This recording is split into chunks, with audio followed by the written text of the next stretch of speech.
Buenas noches, como ya lo comentaba Osvaldo, soy Víctor Aguilar, resido en la ciudad de Guadalajara y obviamente vamos a platicar un poquito lo que viene siendo el telescopio James Webb y esto derivado que ya la fecha de lanzamiento pues la vamos a tener ahora en el mes de diciembre. Vamos a dar inicio con la charla.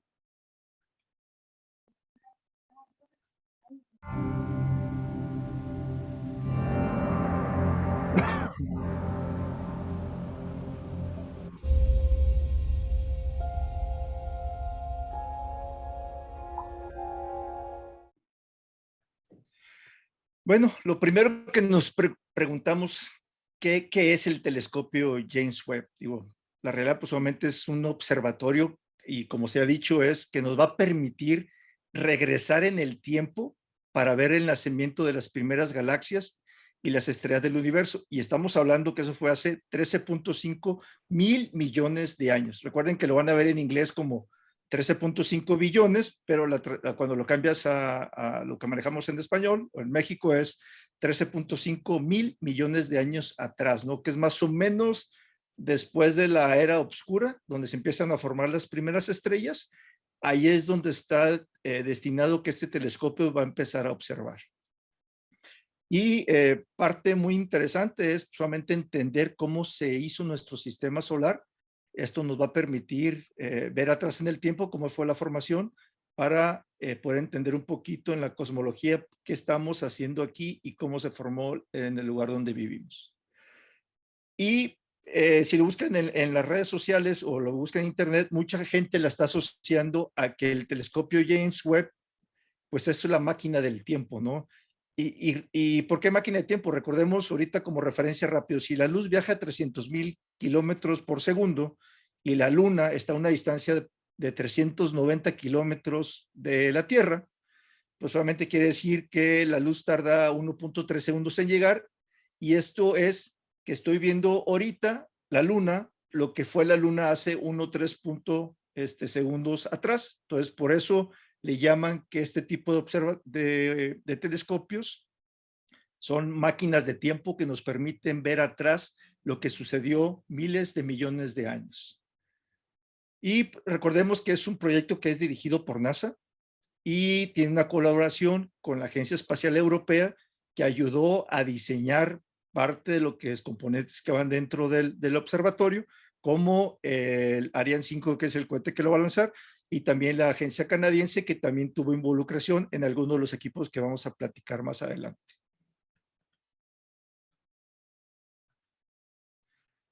Antes de continuar, realmente creo que algo de lo que nos ha motivado y ha cautivado desde hace muchos años atrás es el poder voltear al cielo y ver esa capacidad de asombro de ver cosas increíbles en el momento que oscurece, ver cómo se empieza a aclarecer y empiezas a observar y entender tantas cosas hermosas que en la parte de arriba, y más cuando el cielo es tan oscuro que empiezas a ver las nebulosas y las galaxias a simple vista.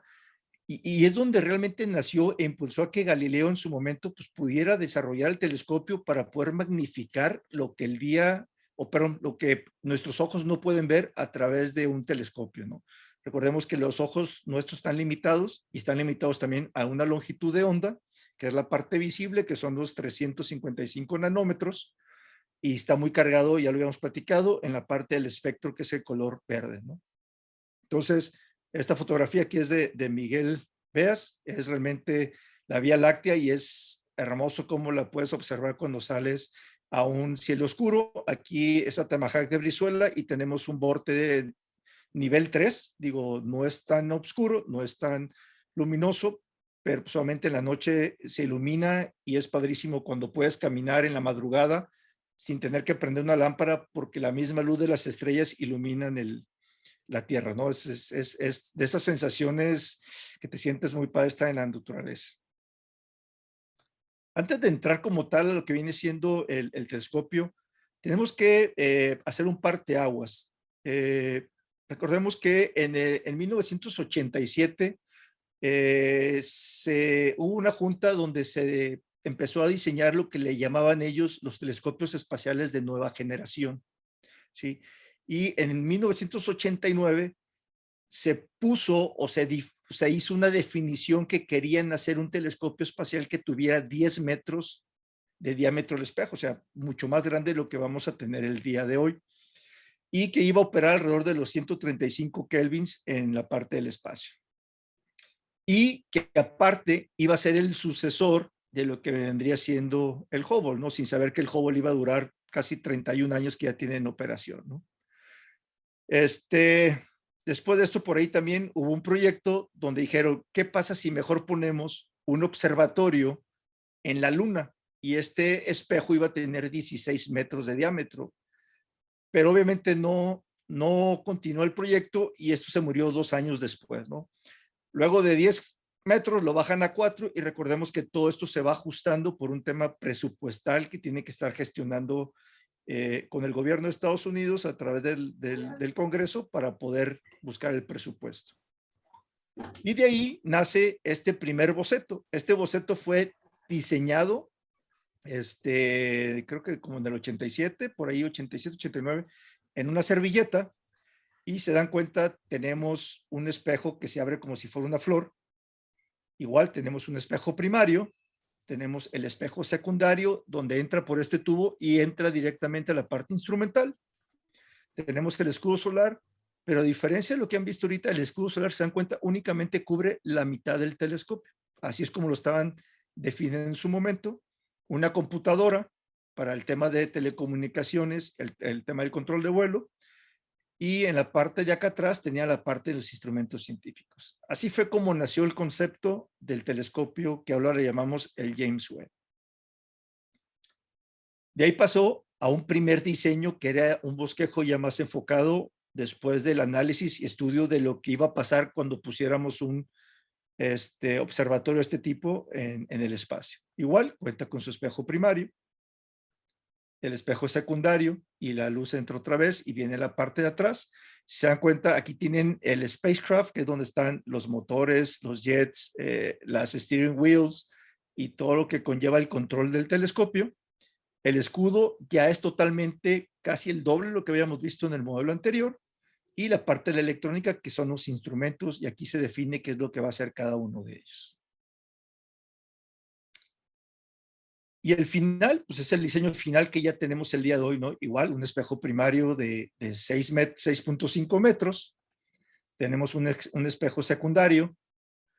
Tenemos el módulo del spacecraft, que es toda la parte del control. Tenemos un escudo solar y tenemos la parte de los instrumentos, ¿no?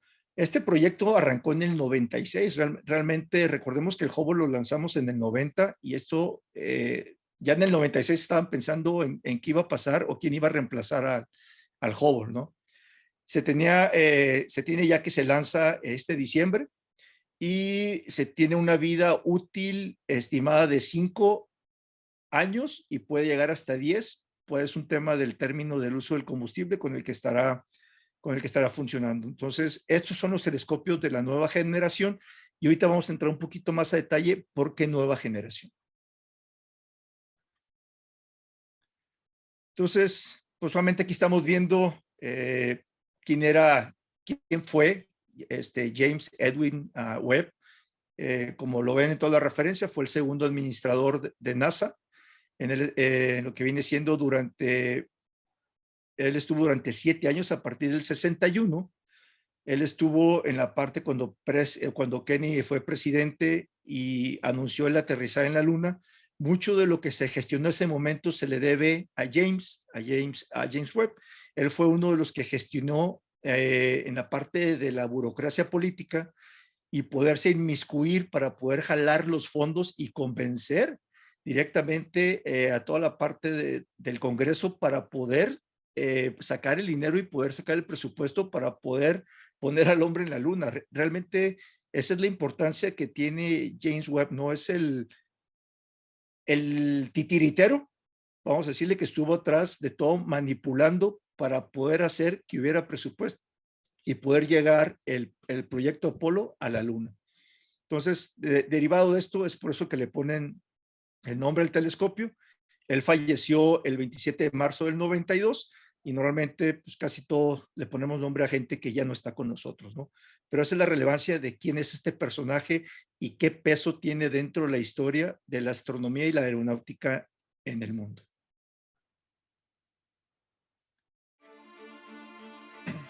Este es tu telescopio, una maravilla de la ingeniería, una poderosa central de exploración espacial.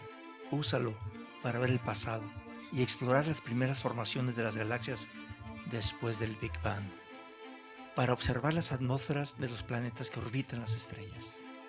Es tu ventana a lo desconocido, inimaginable e inexplorado del universo.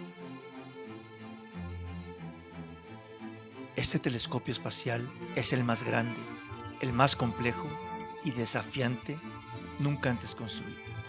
Cambiará la forma en la que hemos entendido el universo y nuestro lugar en él. El telescopio espacial James Webb.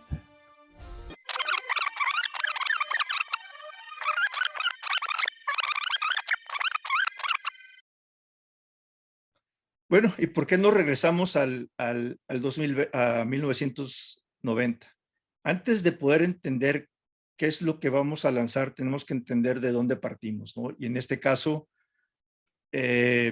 partimos del Hubble, que realmente fue el que revolucionó el tema de cómo vimos la astronomía, y más que todo fue cuando NASA entendió que tenía que hacer público del dominio del resto de los astrónomos aficionados como nosotros, el poder tener acceso a la información y a las fotografías. Este telescopio fue lanzado el 24 de abril del 90 en el transbordador Discovery, y la realidad, 31 años de operación es bastante interesante, ¿no? Recuerden, este telescopio ya lleva más de 1 millón de observaciones entre nacimientos y muertes de estrellas. Ha observado galaxias muy lejanas, cometas que se han estrellado en Júpiter, y la verdad creo que hemos aprendido mucho del universo a través de esta herramienta que ya tiene 31 años allá arriba, ¿no? Entonces, es, es realmente algo que cambió la forma de ver el mundo y la forma en que vivimos en él. Y usualmente el nombre viene por Edwin Hubble.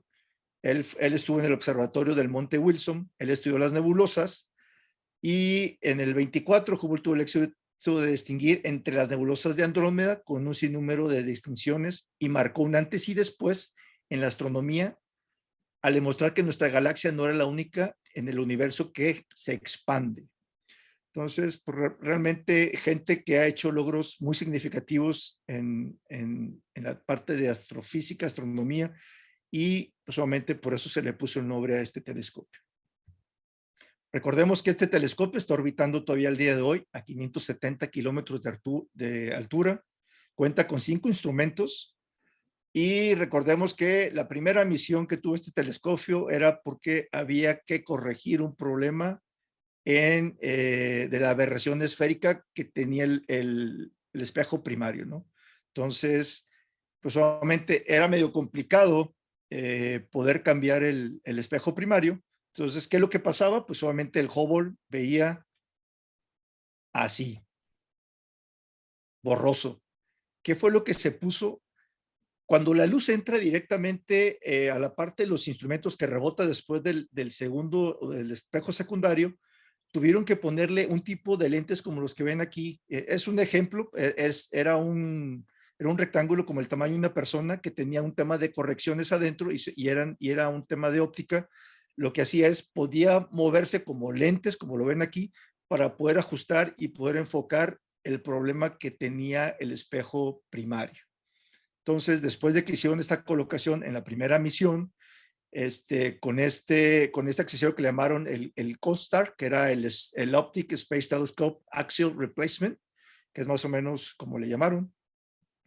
La primera observación ya la vieron de esta forma, ¿no? Y es cuando se dieron cuenta que pudieron hacer la corrección de la forma más económica y menos compleja para poderle dar mantenimiento al telescopio. Pero hubo por ahí Robert Williams, que fue el director del Instituto de Ciencia de los Telescopios en el 83.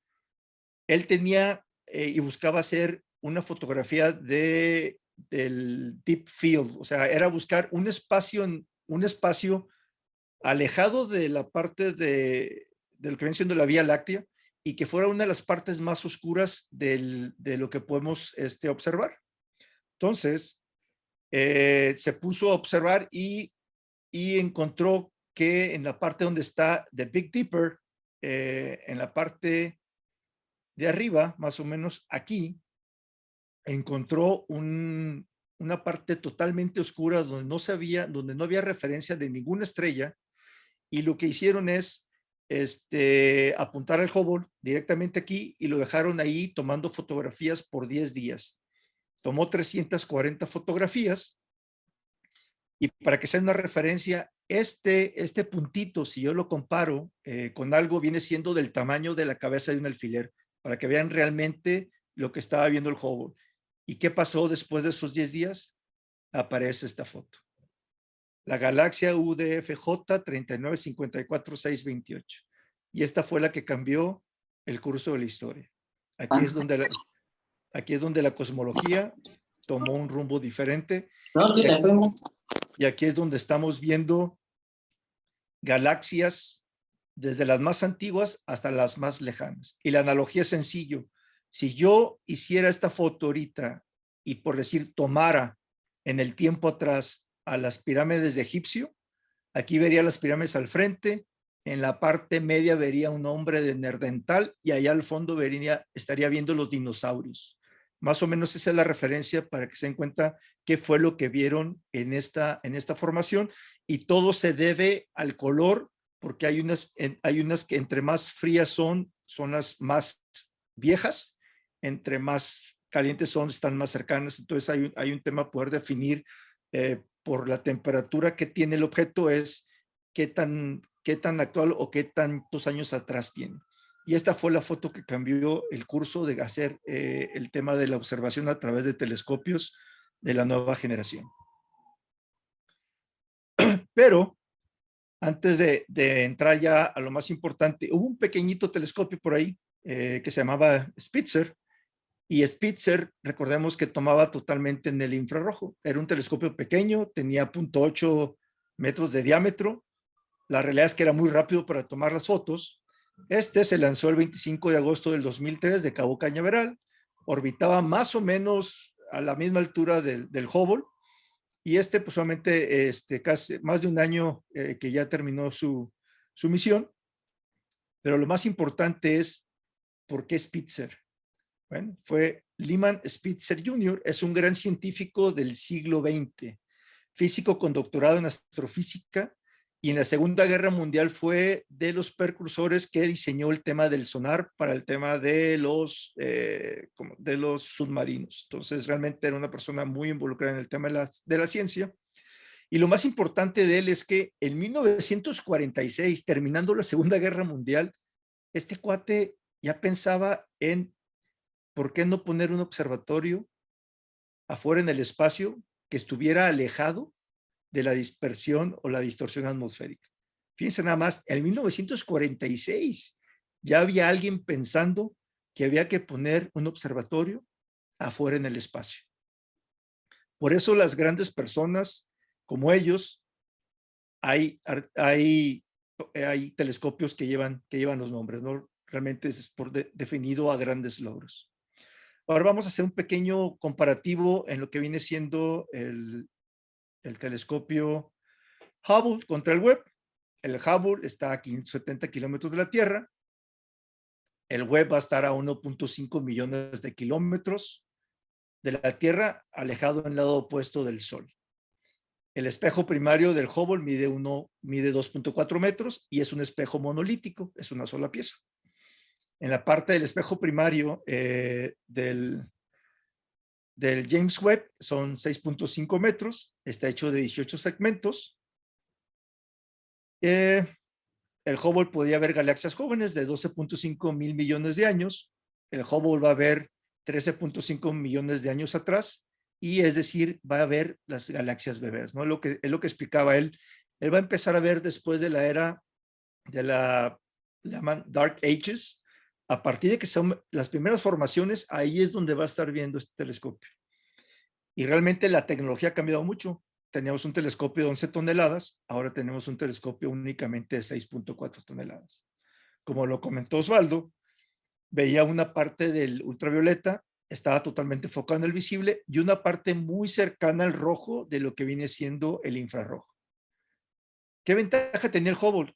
Que podía recibir los famosos upgrades, ¿no? Recordemos que tuvo 4 misiones Hubble a través de los transbordadores espaciales, donde aparte de la corrección que se le hicieron, que hubo una que hubo donde le subieron baterías y algunas cosas que tuvieron que hacer el tema de mantenimiento, realmente había forma de poder hacerlo, estaba muy cerca de la Tierra, al alcance del transbordador, hacían el mantenimiento y regresaban. ¿Cuál es la diferencia del web?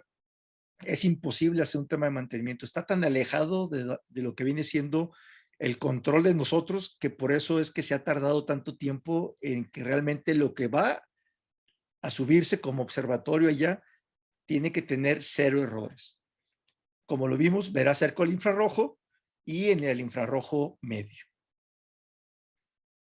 Y aquí es donde empieza ya el tema interesante de los diseños, ¿no? Recordemos que ahorita el Hubble es un tubo y este tubo es el que, recordemos que como el Hubble sí gira alrededor de la Tierra, está todo el tiempo recibiendo radiación del Sol.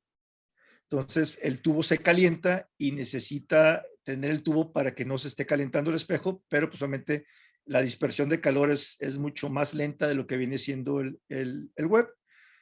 Y aquí se dan cuenta cómo el tubo es el que recibe toda la radiación para que la parte interna esté totalmente oscura y lo que el telescopio Hubble esté tomando, pues obviamente esté dentro de los rangos que se están buscando. A diferencia de un telescopio, que es lo que vamos a estar viendo ahorita, que ese James Webb es un telescopio totalmente abierto, pero recordemos que el telescopio Webb, el escudo solar, la parte de atrás es la que va a estar bloqueando la radiación solar y la parte de enfrente donde está el telescopio va a estar en una zona oscura y fría. Entonces, pues solamente el Webb va a subir con un Ariane 5 desde el puerto espacial de la Guayana Francesa. Recordemos que la Guayana no está en Francia, la Guayana está entre Venezuela y Brasil, pegado a la costa en la parte del Atlántico. ¿Qué ventajas tiene la Guayana? Está muy cerca del Ecuador, lo cual le da un boost adicional al cohete a la hora de lanzarlo. Está totalmente aislado de terremotos y cualquier inclemencia del clima en la parte donde se encuentra. Solamente hay grupos parte de ESA, por parte de NASA, que van a estar enfocados en este proyecto. ESA contribuyó con dos de los 4 instrumentos, los socios que ya los platicamos y qué es lo que va a estar viendo. Entonces, realmente creo que es de los proyectos que más estructurados están y donde se tuvo que hacer colaboraciones con otros países para poder lograr un avance científico como el que vamos a empezar a ver el próximo año. Ahora, veamos un poquito el Ariane 5. La parte de aquí arriba, que es el compartimiento de carga, se le llama el carenado, pero el carenado únicamente tiene un diámetro de 5 metros. A la hora que tú ves el telescopio, pues el puro diámetro del espejo son 6.5 y el escudo solar pues tiene dimensiones de lo que viene siendo una cancha de tenis, ¿no? Es cómo meto esto acá adentro. Y no es que hayan contactado a la gente de Kinder Sorpresa para poder meter todo en el huevito y meterlo dentro y poderlo doblar y probar, sino que realmente esta es una analogía, no más para que vean, esta marca fue creada en el 74 y desde el 74 empiezan a hacer sus dobleces para poder meter artículos más grandes en una cápsula más pequeña. Entonces, ¿qué es lo que tienen que hacer? Pues es hacer que sea doblable. Los laterales del espejo se van a doblar hacia atrás, todo el escudo solar se replega al frente y las dos partes, como si fuera un buque, se va a doblar y se va a hacer como un cocún, como si fuera una mariposa. Y esta parte doblada ya tiene 4.5 metros y cabe perfectamente dentro del carenado de lo que viene siendo el Ariane 5. Entonces, recordemos, una cosa es lo que diseñamos y en el tiempo van saliendo complicaciones y tenemos que irnos adaptando y buscar la forma de hacerlo. Ahora, una vez que se lance el telescopio, el primer mes pues va a tener, aquí es donde se empieza a hacer todo el proceso, donde se empieza a desdoblar. Después de un mes llegaría a la órbita L2, que es la Lagrange 2. ¿Y por qué ahí? porque debido exactamente aquí a esta distancia que es de 1.5 millones, la geometría entre la Luna, el Sol, la Tierra, es muy estable. No es 100% estable, pero es de las más estables. Y ahorita vamos a explicar a través de videos y una analogía aquí con una nave, por qué ahí y qué tiene que hacer el Space Telescope para poderse mantener en esta órbita, ¿no? Entonces, si se dan cuenta, aquí siempre va a estar orbitando igual que la Tierra, pero él va a estar girando en una órbita mucho más grande, como si fuera una dona. Y si se dan cuenta, siempre va a estar dándole la espalda con el escudo solar hacia la Tierra, ¿no? El telescopio va a estar totalmente del otro lado y de esta forma va a estar orbitando alrededor de lo que viene siendo de Lagrange 2. ¿Cuál va a ser el proceso? Aquí es como lo estamos platicando ahorita. Sale del carenado y se empieza a hacer el desdoblez. Aquí atrás tenemos el panel solar y aquí empieza a desdoblar la parte tubular donde viene el escudo solar. Aquí ya se expande totalmente el escudo y aquí es donde se empieza a tensar el escudo. Recordemos que este escudo tiene 5 capas y ahorita las vamos a explicar más adelante. 5 capas de un material polímero que se llama Kapton. Y ahorita vamos a explicar qué es y para qué sirve. Y aquí es donde se despliega la parte del espejo secundario y aquí empieza el proceso de que los laterales del telescopio se empiecen a desdoblar para poder formar lo que viene siendo el telescopio completo. Esto es lo que va a pasar en el primer mes. A partir primero, un poquito más del primer mes, va a pasar todo lo que viene siendo desdoblar el telescopio para cuando llegue a Lagrange 2 esté totalmente ya en óptimas condiciones para que empiece a girar en su órbita. Vamos a ver una animación rápida, nomás para que vean cómo va a ser el proceso. Aquí es donde se va a desdoblar el panel solar y aquí empieza, esta es la antena de comunicación y aquí es como se empieza a hacer el desdoblamiento de la parte trasera del telescopio y la parte frontal. Y ahorita vamos a ver cómo se empieza a expandir a los lados para poder empezar a formar lo que viene siendo, bueno, aquí, si se dan cuenta, se tiene que separar de la base. ¿Por qué? Para que ese gap de separación es para que no le pegue lo caliente que va a seguir recibiendo la parte del escudo solar. Esta parte rosa que ven es un polímero como plástico que lo está protegiendo más del recubrimiento. Aquí es donde se empieza a extender como si fuera una vela y se empiezan a armar las cinco capas que tiene el telescopio con el tema del escudo solar del material de Kapton. Aquí es donde se empieza a desdoblar, el telescopio. Aquí nos puede desdoblar el telescopio para poder formar el espejo completo. Y así es como queda, el desdoblamiento completo. Entonces, esta es una nomás animación para que puedan entender cuál va a ser el proceso de lo que se va a estar viviendo en el espacio. Esto que ven aquí, que va a durar un mes, en la Tierra, en las pruebas que hacen en una cápsula que tienen en Houston, pues dura 3 meses, ¿no? Entonces, veamos un poquito cómo va a estar funcionando el tema del escudo. Tenemos un lado caliente, donde vamos a estar recibiendo la parte de la radiación solar y la temperatura que va a estar oscilando aquí son 85 grados Celsius. Aquí es donde tenemos el panel solar, tenemos la antena de comunicaciones, tenemos la parte de la computadora, aunque realmente no han dicho qué computadora, pero sabemos en la historia que más o menos tiene un equivalente a una computadora que es la G3 de Mac, o sea, no es un procesador tan complicado y es la computadora que han usado en los últimos telescopios, es un procesador G3 como el que viene teniendo la iMac, más o menos. Y el control de dirección. Aquí es bien importante, ahorita vamos a hablar de lo que viene siendo el control de dirección, porque es lo que va a mantener la estabilidad del telescopio alrededor de la órbita y más cuando esté en el proceso de tomar telescopios. Ahora, la parte aquí del lado frío va a estar a menos 236 grados Celsius. Aquí es donde tenemos el espejo y vamos a tener la parte de los instrumentos científicos como los detectores y los filtros, ¿no? En la Tierra, aquí con nosotros, lo más frío que podemos hacer es a través del nitrógeno. El nitrógeno es a menos 192 grados. Y eso bajo la atmósfera nuestra. Allá arriba, la forma de enfriamiento que va a tener el Hubble es una parte criogénica. Realmente va a estar trabajando con nitrógeno, podemos decir, pero ya recordemos que allá no hay una atmósfera, ya están en un vacío distinto, lo cual puede congelar más. Y la parte que vamos a hablar ahorita es entender un poquito lo que viene siendo el control de dirección. ¿Cómo va a ser para poderse mantener equilibrado? ¿Por qué? Porque recordemos que el telescopio, vamos a tomar esto como referencia, el telescopio le va a estar golpeando la radiación solar y esta radiación solar lo va a empujar y lo va a empezar a desequilibrar. Entonces, ¿qué es lo que tiene que hacer el web?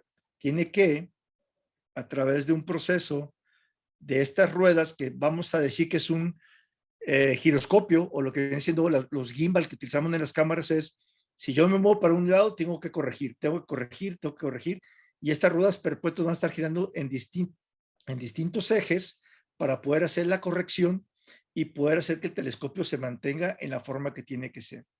El telescopio está limitado en los movimientos, se va a poder mover así, que son menos 5 grados, pero se va a poder mover 45 grados de esta forma. Ahora, si lo vemos de frente, se va a poder mover menos 5 más 5, menos 5 más 5. Y si lo vemos de lado, el telescopio va a poder girar 360 grados para poder estar observando los objetos y no los estemos tapando y se mantenga del lado de la parte fría. Entonces, ¿cómo va a funcionar el escudo térmico de la radiación solar? Bueno, aquí lo estamos viendo el ejemplo. El escudo va a estar siendo golpeado con la radiación solar, que es el calor y el sol que emite el sol, perdón, y el escudo se va a empezar a calentar. Pero obviamente las primeras capas son las que van a tomar el mayor calentamiento, y esa división que existe entre cada capa hace que el calor pueda salir y se haga un tema como si fuera un disipador de los que usamos en las computadoras, pero sería un disipador de 5 capas. Entonces, esta capa es de Kapton. Creo que el factor de solar que decían era como de 25,000, o sea, realmente el Kapton en la parte electrónica es una cinta como tipo metálica que utilizamos y la ponemos en los componentes a la hora que estamos haciendo soldadura de superficie. La cinta absorbe el exceso de calor para que el componente no se nos vaya a quemar. Entonces, eso es lo que hace el Kapton. Y si lo quieres ver en una forma entendible, si han visto a los bomberos, a los médicos, en algún desastre, de repente sacan como unas mantitas color plata, que se las pone a la gente para mantener el calor. Es un recubrimiento de Kapton, ¿no? Lo que utiliza. Entonces, la última capa que se tiene aquí es una capa de protección. ¿Y esto por qué? Porque con el tiempo las primeras capas van a ser impactadas por pequeños objetos, pueden ser piedras o algo que empiecen a hacer perforaciones. Entonces hay una capa extra de protección para evitar que llegue el calor a la parte donde va a estar la electrónica de lo que vienen siendo las cámaras. Entonces, vamos a ver aquí y explicar un poquito uno de los segmentos, ¿no? El segmento, vamos a abrir la siguiente. El segmento está hecho de berilio. Es un material que es altamente resistente y no sufre deformaciones cuando estás o lo metes a diferentes presiones o lo vas a poner en el espacio donde hay un cero absoluto contra una atmósfera que tenemos en la Tierra. La gran ventaja del peso del berilio es que cada uno de estos segmentos lo puedes levantar con las manos a pesar del tamaño. ¿Qué más se hace? Pues solamente el espejo tiene un recubrimiento de oro, y este oro, así como hacemos los espejos cuando pulimos nuestro vidrio y lo metemos a la campana, en vez de poner el filamento de tuxteno con el aluminio, lo que hacen esos filamentos ponen oro. A la hora que aplicas energía a través del filamento, igual se calienta y lo que hace es genera una nube de oro, y esa nube de oro cae sobre la superficie que está perfectamente pulida de lo que viene siendo el berilio, y de esa forma forma el espejo, ¿no? pero cada uno de estos segmentos en la parte de atrás, aquí en la parte roja que estamos viendo, tiene 3 actuadores. ¿Y esos actuadores qué son? Bueno, pues son pequeños motores que van a ayudar a colimar, así lo vamos a hablar, van a llevar a colimar el espejo para poder que estos 18 segmentos funcionen como si fuera un monolítico. Vamos a ver aquí un poquito de lo que viene siendo la realidad. Es hermoso ver esto, ¿no? Realmente lo que podemos crear con la tecnología es impresionante. Cómo hacer un telescopio de 6.5 metros. Aquí estamos viendo por dónde va a entrar la apertura de la luz. Ahorita tiene una tapa roja ahí para evitar que entre polvo y se manche. Y aquí en este pequeño videito, si se dan cuenta, vamos a ver cómo se van a empezar a mover todos los espejos con estos actuadores que tienen un paso sobre 1 sobre 10,000, es decir, el movimiento que van a tener es de el tamaño de un pelo de nuestro cabello, ¿no? Es realmente muy preciso lo que va a estar haciendo el espejo. Los van a desenfocar, recibe la luz y lo que van a empezar a hacer es, van a empezarlos a mover por segmentos para redirigir cada una de esa luz al centro del secundario. Y esto lo van a hacer a través de la NIRCam, que es la que va a estar haciendo el tema de asegurar que siempre esté correctamente bien colocados los espejos para que veamos el 100% de lo que ve el telescopio, ¿no? Entonces, lo que se dice es que cada determinado tiempo se va a estar recolimando, es decir, vamos a estar moviendo estos pequeños actuadores para que se recolime el espejo y que realmente siempre tengamos la imagen más perfecta. Antes de seguir adelante con lo que viene siendo la plática, tenemos que entender un poquito qué es la astronomía en infrarrojo y lo que comentaba Osvaldo. Este telescopio es casi nulo lo que va a ver en la parte visible. Va a ver en el infrarrojo y en el infrarrojo medio, que realmente es más o menos donde Spitzer podía ver. Nada más Spitzer tenía un espejo de 1.8 y Webb va a tener un espejo de 6.5. Entonces vamos a entender un poquito la parte infrarroja y vamos a entrar aquí en la parte visible para no meterme hacia los otros lados. La parte visible, se dan cuenta aquí lo que dice, la parte visible sí penetra la atmósfera. La parte infrarroja realmente únicamente penetra una parte del infrarrojo, la más pegada al rojo. Eh, por eso, pues obviamente cuando queremos ver infrarrojo en nuestros telescopios, pues a la cámara hay que ponerle un filtro.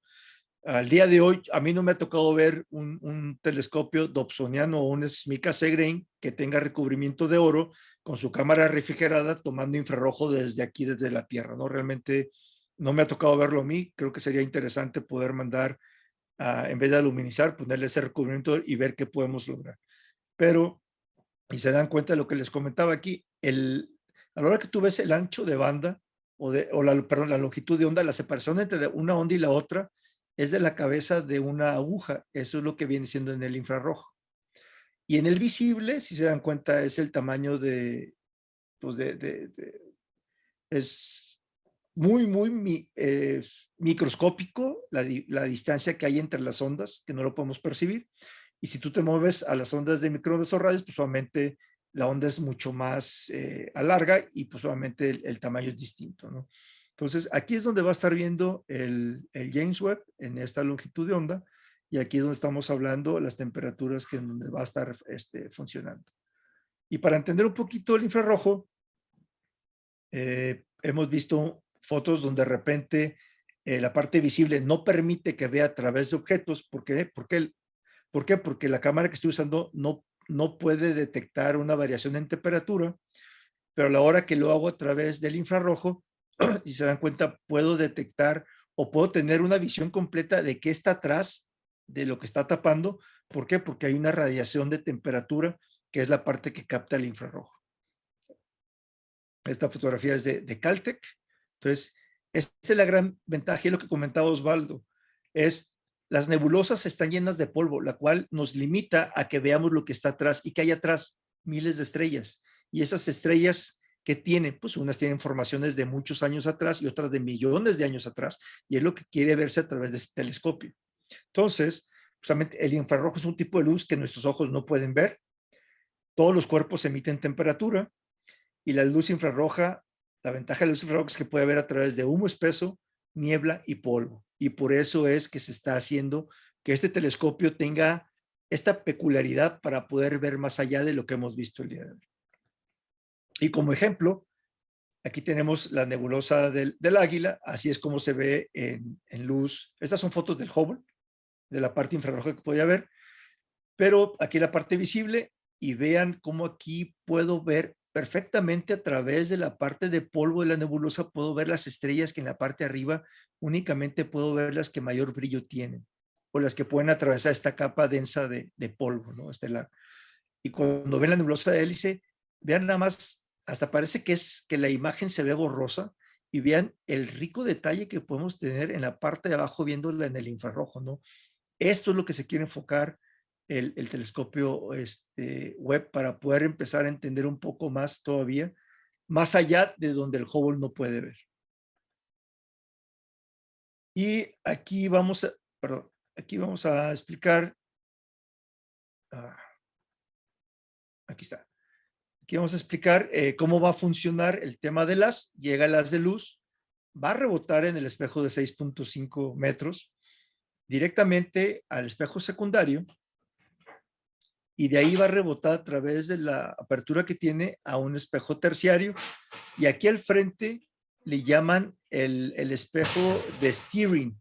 Este es un pequeño espejo que va a ser como un giroscopio que va a estar girando para que va a contrarrestar los movimientos que tiene el telescopio James Webb a la hora que esté corriendo.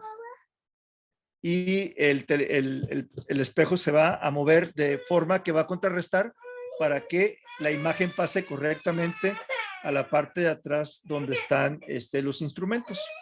Aquí en la parte de atrás es donde van a estar las cámaras y estas cámaras son las que van a retirar la parte del astigmatismo que tenga en alguna de las imágenes, ¿no? Pero obviamente son 3 espejos y hay un pequeño corrector que va a tener un giro en diferentes ejes para hacer la corrección cuando el telescopio tenga movimientos de corrección. El espejo de steering va a hacer la corrección para que toda la luz entre perfectamente a donde están las cámaras. Y aquí es realmente qué es lo que se va a encontrar en la parte de atrás. Pues aquí tenemos el NIRSPEC, tenemos la NIRCam, tenemos la MIRI y tenemos la NIRIS. Aquí tenemos la NIRCam, que es lo que les platicaba. La NIRCam es la que va a ser encargada de estar haciendo la corrección de cada uno de los 18 segmentos para poder estar colimando el Space Telescope. No tienen definido cuánto, pero yo asumo que va a ser, puede ser un mes, cada 2 meses, hacer una pequeña corrección, porque recordemos que pues solamente al final de cuentas pues son piezas y electrónica y por alguna cosa pueden sufrir alguna deformación, hay que hacer la recalibración. Entonces vamos a entrar un poquito aquí, cómo está hecho el tema de la colaboración. La parte del NIRSPEC, que es la parte del espectógrafo cerca del infrarrojo, ese fue el que totalmente la Agencia Espacial Europea fue el que diseñó, donde vamos a tener temperaturas, composición química, el mapeo espectroscópico y poder capturar este espectro de 2000 objetos simultáneos, ¿no? Realmente algo impresionante. En la parte de arriba vamos a hablar de la MIRI, que es el instrumento que más nos interesa, no es el que está en el infrarrojo medio, y este fue hecho en colaboración con NASA y ESA. Igual tenemos mapeo de espectroscopía, es el que va a trabajar a menos 266 grados y es el que va a buscar los objetos más fríos en la distancia a través del medio infrarrojo. También NASA diseñó la parte del NIRCam, que es la cámara más cercana al infrarrojo, y la Agencia Espacial Canadiense, la parte del NIRIS, ¿no? Que es la que está entre el rojo y el infrarrojo, que es la que más cercana está. Entonces, esta es la NIRSPEC, ¿sí? La NIRSPEC es el que aquí estamos platicando, tenemos los componentes del espectógrafo, la unidad de campo integral y tiene un pequeño arreglo de microobturadores y esta va a estar viendo cerca del infrarrojo y vamos a tomar la referencia de la Whirlpool y aquí este recuadro que estoy viendo, este va a ser el campo visual que tiene o que tendrá esta cámara si estuviéramos viendo la Whirlpool, para que más o menos vean la dimensión del campo, del field of view que va a tener este laboratorio, le vamos a poner. Perdón, luego tenemos la MIRIS, que es una cámara, es un espectógrafo y también tiene una máscara de apertura que va a estar viendo también cerca del infrarrojo, y a la hora que lo comparemos y estuvimos apuntando a la Whirlpool, esta es la referencia de lo que estaré viendo en el campo de observación. De ahí tenemos la NIRCam, que es lo que les comenté. La ventaja que tiene NIRCam es que hicieron dos, o sea, son gemelas. Realmente necesita una, pero pusieron dos por si una llega a fallar, tiene la otra para poder hacer las correcciones. Si estas cámaras se dañan y no pueden hacer una corrección de los 18 segmentos para poder colimarlo, se pierde todo lo que se hizo con este telescopio, y el problema es que lo que les comenté, no podemos ir al espacio para poderlo reparar. Lo que se va y se queda arriba es porque así se va a quedar, y estamos buscando que por eso se ha retrasado tanto este telescopio. Es una vez puesto allá, es los mínimos errores, y de los errores que salgan, aún así el telescopio seguirá operando. Entonces se dan cuenta, también va a estar cerca del infrarrojo, y este es el equipo que más frío va a operar, o sea, 236 grados en la Tierra, que son 37 kelvins, así es como estará operando con la cámara criogénica, ¿no? Y este es el campo visual que va a tener la NIRCam. Y por último, por ahí nos queda la parte de la MIRI, que esta es la parte más importante, como les comentaba, es la parte que tiene cámara, tiene espectógrafo y tiene coronógrafo. ¿Por qué? ¿Qué va a hacer? Va a agarrar planetas y va a ver a través de la atmósfera del planeta para poder detectar también composiciones que tengan en el aire de químicos, para poder saber cómo están compuestos, ¿no? Aquí en la atmósfera de nuestra Tierra lo tenemos perfectamente porque podemos hacer mediciones, pero pues solamente aquí lo vamos a poder hacer de objetos más lejanos a la galaxia en la que estamos nosotros. Tiene una unidad de campo integral, y esta es la que va a estar viendo en el medio del infrarrojo, ¿no? Entonces, es la que va a estar encargada de ver los objetos más lejanos y más fríos con una alta definición, y estará operando alrededor de los menos 209 grados centígrados, que equivale a los 6.4 kelvins. Y su campo de visual va a ser este que tenemos aquí en la parte de abajo, ¿no? Si estuviéramos viendo la Whirlpool. Para entender un poquito la evolución o la historia del universo, pues tenemos el Big Bang. Hay una pequeña de recombinación aquí o ionización, y luego se viene lo que viene siendo la era oscura, donde no pasó nada. Aquí es donde se está ionificando todo el universo, y aquí es donde se empiezan a generar las nuevas estrellas o el nacimiento de las estrellas. Ahí es donde va a estar yendo el James Webb. Exactamente aquí es lo que se busca a través de este telescopio. Ver 36.5, 36.6 mil millones de años atrás en el tiempo, y eso lo va a hacer a través de, como lo vimos, de la cámara que va a estar viendo en el infrarrojo. Recordemos que de ahorita hacia el Big Bang son 13.8 mil millones de años. La realidad es, vamos a ver el inicio de nuestra era y el deber ser de nosotros. Y pues solamente, ¿en qué se va a basar o qué realmente son los objetivos target de este telescopio? Pues es entender el universo como era en sus orígenes, ¿no? O sea, realmente entender cómo se formaron las primeras galaxias, las primeras estrellas. Mucha de la referencia que tenemos con el Hubble es las galaxias eran muy irregulares, las formas eran muy distintas a los que estamos acostumbrados a ver hoy, que son cosas hermosas. Esa parte es donde se va a enfocar para poder entender un poquito más cómo nació la historia, la vida, cómo estamos aquí. Luego tenemos que entender también el tema de las galaxias y los agujeros negros, cómo se forman y cómo están evolucionando en el tiempo, ¿no? Realmente es darle seguimiento a lo que tenemos y ver en el tiempo qué es lo que va a pasar. El ciclo de la vida de las estrellas, desde su nacimiento hasta su muerte, que ya lo vimos ahorita, y también investigar sistemas planetarios, igual cómo se forman, y cómo evoluciona en el tiempo, como el tema también que platicó Osvaldo, que es la detección de exoplanetas y sus atmósferas y sus componentes para entender si pueden contener vida o no y ver si realmente somos los únicos, que yo digo que no, no creo que sea tan egoísta quien hay, la forma que se construyó este universo para que seamos los únicos seres vivos. Entonces, pues solamente este es el telescopio James Webb. Todo lo anterior que vimos ahorita han sido pruebas y pruebas y pruebas para que esté en perfectas condiciones una vez que suba al espacio. Recordemos también, va desdoblado el telescopio y a la hora que lo vamos a meter dentro del Ariane 5 va a sufrir fuerzas G, va a sufrir vibraciones de las cuales el equipo tiene que, una vez esté liberado arriba, tiene que hacer el proceso de desdoblamiento y hay que evitar que tenga el máximo daño, ¿no? Sí están previendo que en un momento alguno de los segmentos que se doblan, que son estos tres y estos tres, en algún momento también están tomando medidas de que en un momento no se puedan desplegar porque hayan sufrido algún daño con las vibraciones a la hora del despegue. Y pues obviamente recordemos que todo allá afuera tiene diferencias temperaturas, ¿no?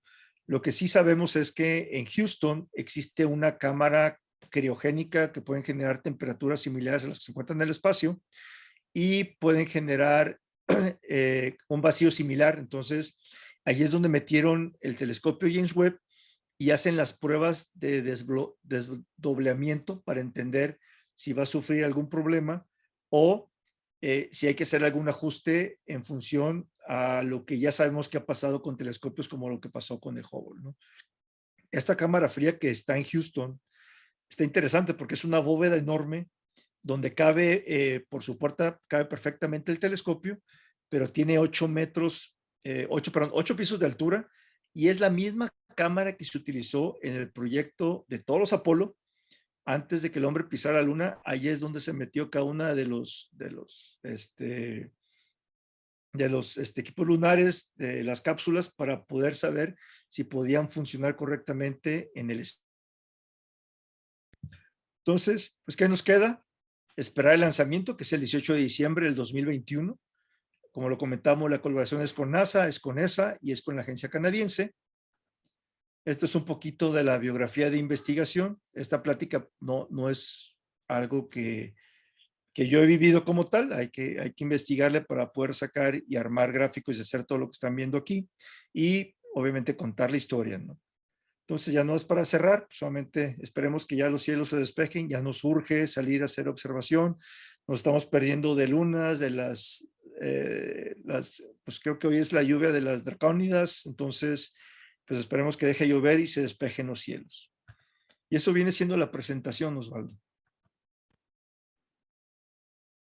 Excelente. No, la verdad es que fue una muy, muy excelente presentación. Estuviste muy informado. La verdad es que sin duda te metiste muchísimo empeño. Se nota el entusiasmo que tienes también acerca del tema. Y muchísimas gracias en verdad por dedicarnos tanto tiempo de investigación para esta plática. Estuviste muy bien explicado y la verdad es que tenía algunas dudas, pero me las fuiste resolviendo conforme pasa el tiempo. Por ejemplo, una de ellas es por qué el telescopio veía a los 13.5 mil millones de años. Entonces ya nos comentaste que era porque a partir de la era oscura en Exacto. adelante fue cuando pues empezaron a formarse las primeras, lo que hay más Sí, no, detrás. exacto, no tiene relevancia ver más para atrás porque no vas a ver nada. Entonces, en función a cómo han estudiado del legado de Hubble, es cómo definieron ellos que ese telescopio todavía podía ver un mil millones de años atrás más, donde estaba la formación inicial de las estrellas o las galaxias. Y como tú lo comentaste, no es tanto que el Webb sea el reemplazo del Hubble, van a seguir trabajando o sea, es complemento uno del otro, ¿no? Porque al final de cuentas, el Webb no va a ver en el visible. Hubble creo que todavía le quedan muchos años, ¿no? Creo que está dispuesto para que en el 40 ya no esté fuera de servicio. Y puede ser, Osvaldo, que el Webb termine su vida antes que el Hubble. Porque el Webb, cuando hace las correcciones que decíamos, cada corrección que hace, cada vez que haces girar una de las ruedas de movimiento y mueves los jets para poder hacer el control del balanceo, tiene que usar el combustible que lleva a bordo. Entonces, están estimando que el combustible mínimo te tiene que durar 5 años y dependiendo de lo que puedan controlar y aprender, puede llegar hasta 10 años, pero estoy seguro que el Hubble va a estar ahí arriba después de que el web deje de funcionar y ya están trabajando la Agencia Espacial Europea, ya están 2 proyectos más que van a lanzar, creo que en los próximos 5 años uno y en 7 años otro, ¿no? Pero realmente es un complemento interesante y lo que dicen es, van a seguir poniendo a disposición de nosotros los aficionados todo lo que se aprende y todo lo que podamos ver para que podamos nosotros, recuerda que a veces el aficionado es el que más puede enriquecer muchos de los temas, ¿no? Tenemos un punto de vista muy diferente a los científicos, ¿no? Y muchas de las cosas que se han observado o se han captado allá arriba, pues lo hace el aficionado, no lo hace el científico. El científico ve datos, nosotros vemos objetos, ¿no? Y los vemos a través de un ocular. Sí, de hecho, en alguna plática que compartió Ulises, nos decía que mediante una base de datos de las mismas agencias espaciales, uno podía analizar pues, la imagen, ¿verdad? Los datos y de ahí pues resolver si hay un exoplaneta o qué es lo que hay. Sí, Entonces es bastante interesante. sí, tú puedes bajar las fotos de Hubble que se generan ahí en Baltimore. Puedes bajar todas las fotos del Hubble en el formato de ellos y tú las puedes procesar para que puedas analizar. Y es lo que buscan, que la gente se involucre y lo que alguien no vio lo puede ver alguien de una forma distinta, ¿no? Realmente todos vemos diferente y todos tenemos puntos de vista distintos. Y alguien que se le pasó, alguien puede notar alguna diferencia y por eso es importante poner a disposición del público el material, ¿no? Excelente, y luego pues es una cantidad de datos enorme, entonces pues los científicos no pueden abastecerse con No, tantos datos. exacta, es correcto. Uh-huh. Por eso Bueno, entonces, nos requieren. sí. Bueno, ¿alguna pregunta que tenga alguien? ¿Alguna duda, aclaración? Aquí estoy viendo del chat. Comenta Jorge Alba. Víctor, muchas felicidades. Una presentación magistral, verdaderamente. Quedamos perfectamente informados sobre el diseño, evolución y posterior desarrollo de esas increíbles ópticas que han estado y estarán hurgando el espacio profundo de nuestro universo en los años por venir. Muchas gracias por darte el tiempo de investigar y compartir, Víctor. No, pues mi Bueno, en George, verdad estuvo muchas gracias. excelentísima la plática, me encantó. Y pues hasta salí un poquito entusiasmado por este telescopio. Ya me imagino que ha de ser un terror para las personas que vayan a transportar este telescopio, porque me imagino que va a ser por medio del mar, ¿verdad? Sí, parte se transportó en los Hércules, bloques, y otra parte iba por mar, y el ensamble final se hace ahí en la Guayana Francesa. Entonces, pues está interesante, no falta mucho tiempo y creo que va a ser un suceso, pues, muy, muy relevante en la historia de todos, ver cómo ponemos un observatorio, otro observatorio, ¿no? Pues en el 90 todo, fue hace muchos años, estábamos todavía chavillos cuando nos tocó ahí pero pues obviamente hay que estar a la expectativa para este diciembre. Y la realidad, la presentación, digo, lo que más traté de hacer es, mucho del material estaba en inglés, es rehacer todo el material al español, los videos es quitar los audios en inglés y ponerlos en español. Algo que noté es que mucha gente utiliza el material como lo pone NASA y lo platican, pero no hay material en español, todo está en inglés, entonces pues, solamente hay que rehacer todo lo que ellos hicieron al lenguaje de nosotros para poderlo explicar de una forma consecutiva y crear una historia, ¿no? Bueno, y comenta Hugo Gutiérrez, excelente presentación. He visto otras en foros y en realidad muy completas y claras tus explicaciones, llena de gráficos. Enhorabuena. El mismo, Muchas gracias. Hugo T. Excelente explicación, muchas gracias. No, pues muchas gracias a todos. La verdad estuvo excelente, ¿eh? Ahora déjame checar aquí los comentarios de Facebook.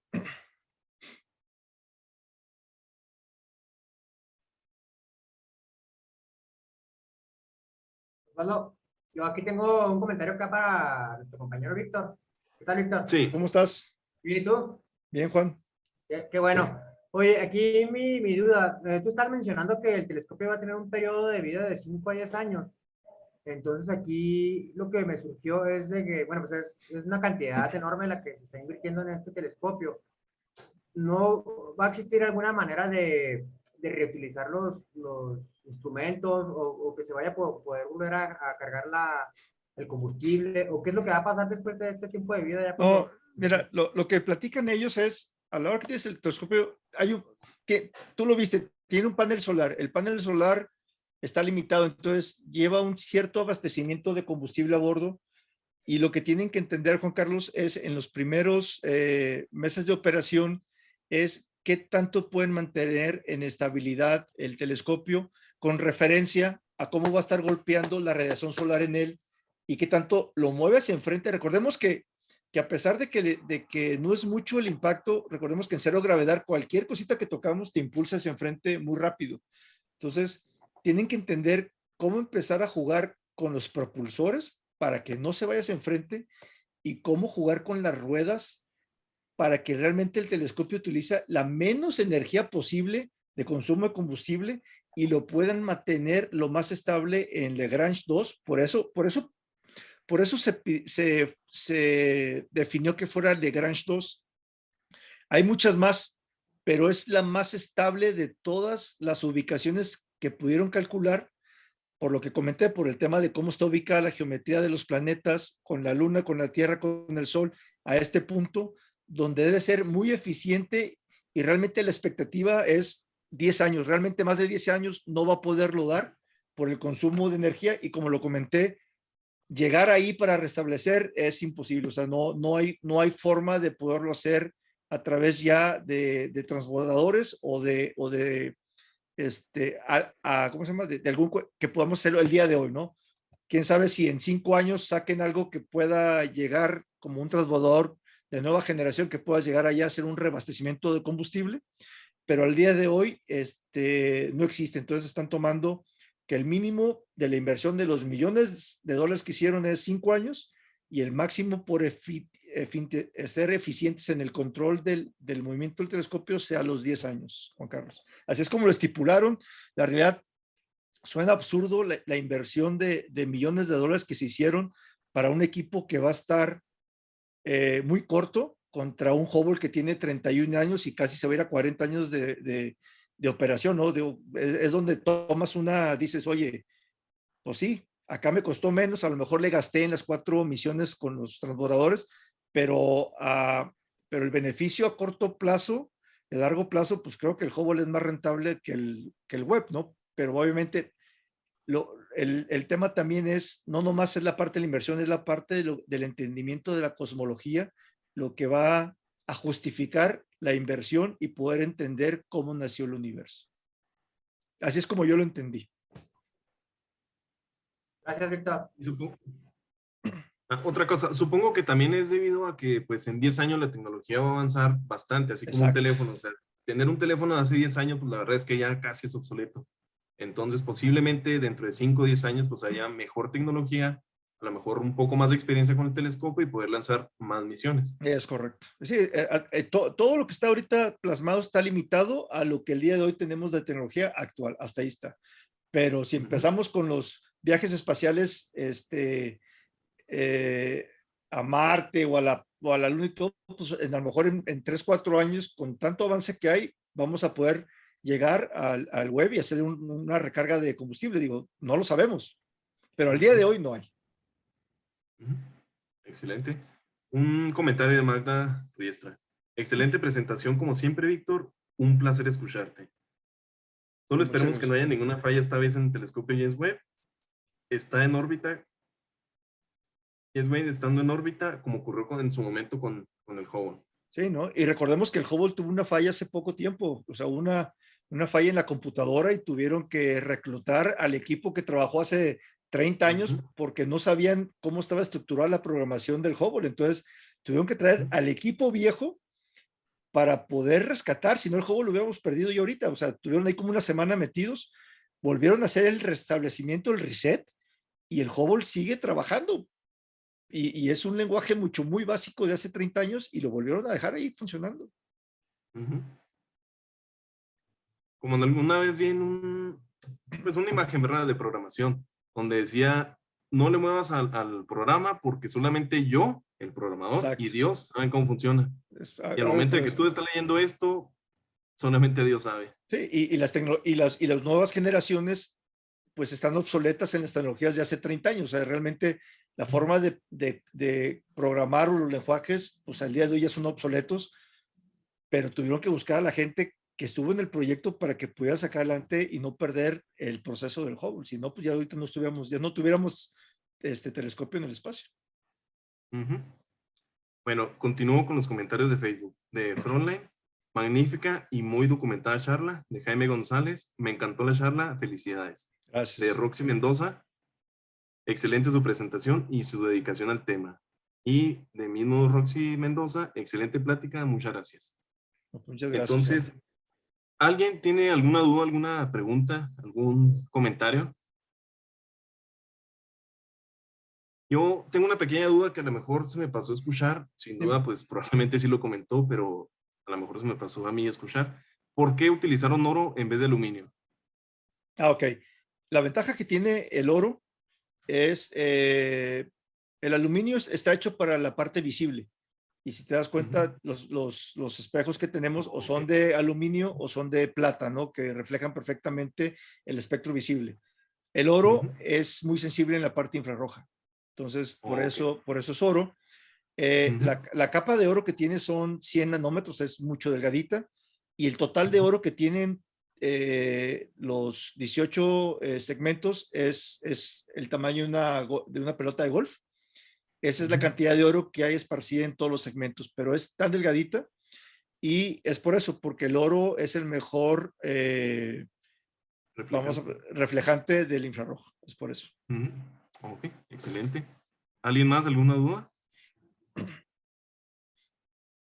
Bueno, pues muchísimas gracias, Víctor. La verdad es que estuvo excelentísimo. Nuevamente me encantó.